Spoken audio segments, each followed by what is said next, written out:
Hi friends, welcome to Ruchithiru. இன்றைக்கி lunch box சீரீஸில் நான் ஒன் பாட் குக்கிங் ரெசிபியோட தான் வந்திருக்கேன். ரொம்பவே ஹெல்த் பெனிஃபிட்ஸ் அதிகமாக இருக்க சிகப்புக்கீரை வச்சு நான் ஒரு பிரியாணி ரெசிபி தாங்க செய்ய போகிறேன். இந்த பிரியாணி பேச்சுலர்ஸ், ஒர்க்கிங் உமன்ஸ் இல்லை டெய்லி கிட்ஸுக்கு லஞ்சுக்கு என்ன பேக் பண்ணலான்னு யோசிக்கிற மம்மிஸ் எல்லாத்துக்காகவும் தாங்க. மறக்காமல் இந்த ரெசிபியை சேவ் பண்ணி வச்சுக்கோங்க. இப்போ பிரியாணி பண்ணுறதுக்கு நான் 1 கப்பு ஜீரக சம்பா அரிசி எடுத்திருக்கேன். இதை நல்லா வாஷ் பண்ணிவிட்டு ஒரு ½ அன் ஹவருக்கு நம்ம ஊற வச்சுக்கலாங்க. இந்த பிரியாணி பண்ணுறதுக்கு 1 கட்டு சிகப்புக்கீரை எடுத்திருக்கேன். இதை நல்லா க்ளீன் பண்ணிவிட்டு வாஷ் பண்ணி கட் பண்ணிக்கலாங்க. இப்போ இந்த சிகப்புக்கீரை பார்த்திங்கன்னா டைஜஷன் ப்ராப்ளமை கிளியர் பண்ணுது, கான்ஸ்டிபேஷன் ப்ராப்ளமை க்யூர் பண்ணுது, பிளட்டை பியூரிஃபை பண்ணி ஹீமோக்ளோபின் ரைஸ் ஆகிறதுக்கு ஹெல்ப் பண்ணுது. பார்த்திங்களா எவ்வளோ ஹெல்த் பெனிஃபிட்ஸ் இருக்குன்னு சொல்லி. இந்த மாதிரி கீரையை நம்ம அடிக்கடி சாப்பாட்டில் சேர்த்துக்கிட்டாலே போதுங்க. உங்களுக்கு சிகப்புக்கீரை கிடைக்கலன்னா நீங்கள் பாலக்கீரை கூட சேர்த்துக்கலாம். இப்போ பிரியாணி பண்ணுறதுக்கு ஒரு குக்கரில் 2 ஸ்பூன் எண்ணெயும் 1 ஸ்பூன் நெய்யுமா சேர்த்துக்கிறேன். இதில் பிரியாணி ஸ்பைசஸ்லாம் போட்டுடலாம். 1 துண்டு பட்டை, 1 ஏலக்காய், அன்னாசிப்பூ, 2 கிராம்பு, பிரியாணி இலை, கொஞ்சமாக சோம்பு இதெல்லாம் சேர்த்துக்கிறேன். இது கூடவே கொஞ்சம் முந்திரி பருப்பும் சேர்த்து நல்லா வதக்கிக்கிறேங்க.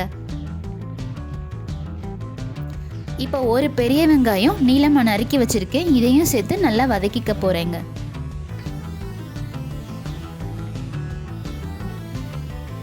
இப்போ பாருங்கள், வெங்காயம் நல்லா வதங்கிருச்சு. இதில் 1 ஸ்பூன் இஞ்சி பூண்டு பேஸ்ட்டு போட்டு இதையும் நல்லா வதக்கிக்கலாம்.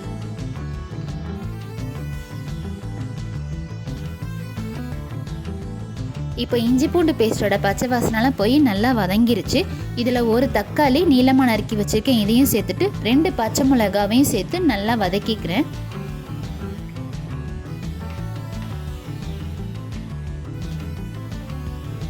இப்போ தக்காளி வதங்கினதுக்கு அப்புறமா நம்ம நறுக்கி வச்சிருக்க கீரையும் போட்டு நல்லா பெரட்டி விட்டுடலாங்க.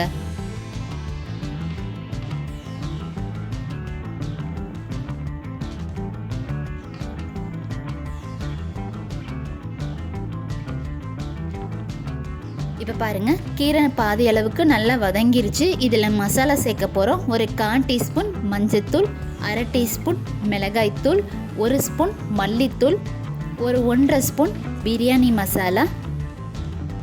இப்போ இந்த பிரியாணிக்கு தேவையான அளவு உப்பு இதெல்லாம் சேர்த்து மசாலாவோட பச்சை வாசனைலாம் போகிற அளவுக்கு நல்லா பெரட்டி விட்டுடலாம். இப்போ இந்த பிரியாணியில் நம்ம ஒரு லெமனோ தயிரோ எதுவும் சேர்க்க போகிறதில்ல. நான் தேங்காய் பால் தான் சேர்க்க போகிறேன். இப்போ இந்த கீரையும் தேங்காய் பாலும் சேர்ந்து நம்மளோட வயிறு புண்ணை கூட சரிப்படுத்துங்க.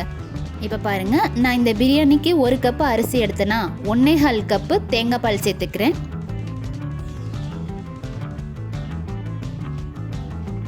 இப்போ நம்ம கழுவி வச்ச இந்த அரிசியும் இதில் சேர்த்துக்கலாங்க.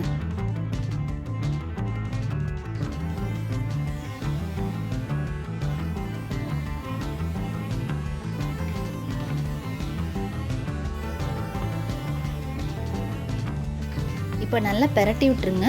உப்பு சரி பார்த்துட்டு நம்ம இப்போ மூடி போட்டு க்ளோஸ் பண்ணிக்கலாம்.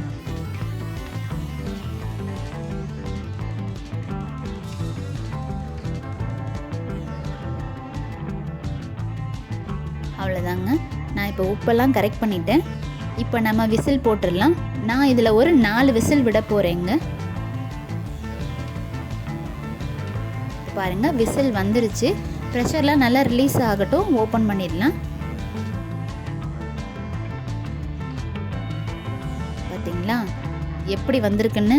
வாசமே நல்லா கமகமன்னு இருக்குது. இதில் நான் கொஞ்சமாக கொத்தமல்லியும் இப்போ சேர்த்து நான் எப்படி வந்திருக்குன்னு பார்க்க போகிறேன்.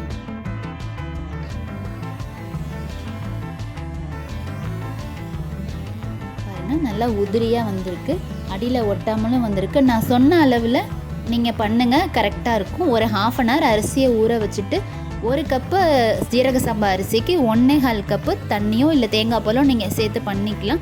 4 விசில் விடுங்க, கரெக்டாக இருக்கும். ப்ரெஷர்லாம் ரிலீஸ் ஆனதுக்கப்புறம் நீங்கள் ஓப்பன் பண்ணிங்கன்னா இந்த மாதிரி பொல பொலான அரிசி இருக்கும், அடியில் ஒட்டாமல் வரும். இப்போ பாருங்கள், நல்லா நமக்கு ரெடி ஆகிடுச்சு சிகப்புக்கீரை பிரியாணி. இந்த சிகப்புக்கீரை பிரியாணியை நீங்கள் அடிக்கடி செஞ்சு சாப்பிடுங்க. நீங்கள் இந்த சாப்பாட்டுக்கு நான் இந்த மாதிரி ரைத்தா பண்ணுறேன் பார்த்தீங்களா, இது மாதிரி பண்ணி சாப்பிடுங்க, அல்டிமேட்டாக இருக்கும். நான் துருவுன கேரட்டில் கொஞ்சமாக தயிர் சேர்த்து உப்பு சேர்த்து நல்லா மிக்ஸ் பண்ணிக்கிறேங்க. நீங்கள் ஆனியன் ரைத்தா கூட வச்சுக்கலாம்.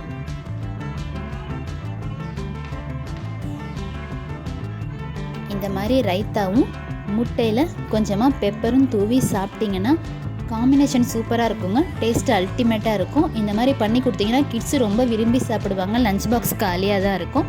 ஸோ இதை நீங்களும் கண்டிப்பாக மறக்காமல் உங்கள் வீட்டில் ட்ரை பண்ணுங்கள். இந்த சிகப்பு கீரை பிரியாணி உங்களுக்கு பிடிச்சிருந்தா லைக் பண்ணுங்கள், ஷேர் பண்ணுங்கள், சப்ஸ்கிரைப் பண்ணுங்கள். மறக்காமல் ட்ரை பண்ணிவிட்டு எப்படி இருந்துச்சுன்னு எனக்கு கமெண்ட் பண்ணுங்கள். நெக்ஸ்ட் வீடியோவில் சந்திக்கிறேன் ஃப்ரெண்ட்ஸ்.